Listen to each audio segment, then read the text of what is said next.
Hey guys, if you're a long-term investor, you can disregard this video, but if you're a day trader or short-term trader, just know the bears will remain in control until we see weaker than expected economic data. Because remember, that is tied to the 10-year treasury yield, and all eyes are on the 10-year treasury yield right now.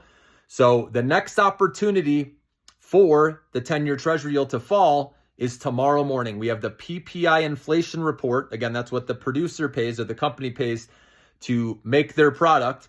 So if for some reason PPI inflation can come in lighter than expected, then you will see a bounce with stocks tomorrow morning.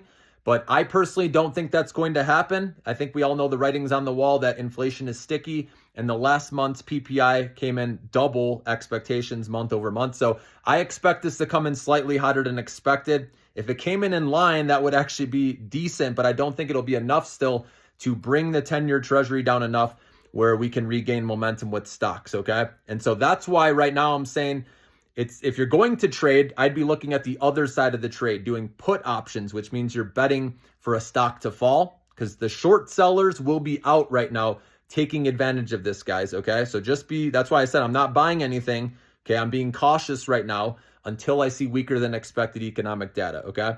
So we have PPI tomorrow morning. That's the next big report. Then we have CPI inflation on Wednesday morning, and that's the big one, okay?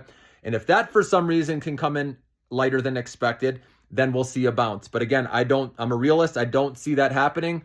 So if it comes in hotter than expected, even if it's slightly, I think stocks will continue to fall, okay? Because the 10-year treasury yield will remain elevated. All right, and then the next opportunity would be for big bank earnings, which start Wednesday, okay? If they can beat and more importantly, raise their guidance, then that could help stocks get a lift because, again, fundamentals win out in the end. But I can see a lot of CEOs being more cautious because of Trump coming into office, new administration not knowing exactly what's going to happen.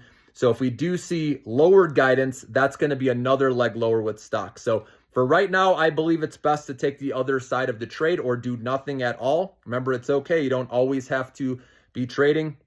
But for those of you short sellers out there or ones that like to bet on stocks going down, doing put options, you can look at Carvana. I've mentioned this one in the past. Also, AppLovin. These are two that have gone up huge that could easily fall a lot more. I mentioned the quantum computing stocks, obviously. Okay. So these are just ideas. I'm not saying to go out and do it, but the idea is to do this when you do get a pop or a little dead cat bounce. Those are the times where you do those put options or short sell to catch that next wave lower. Okay, so personally, that's what I expect is going to happen. The stock market will continue to fade or go down until we see weaker than expected economic data or we see really good bank earnings and again other earnings moving forward where they raise their guidance.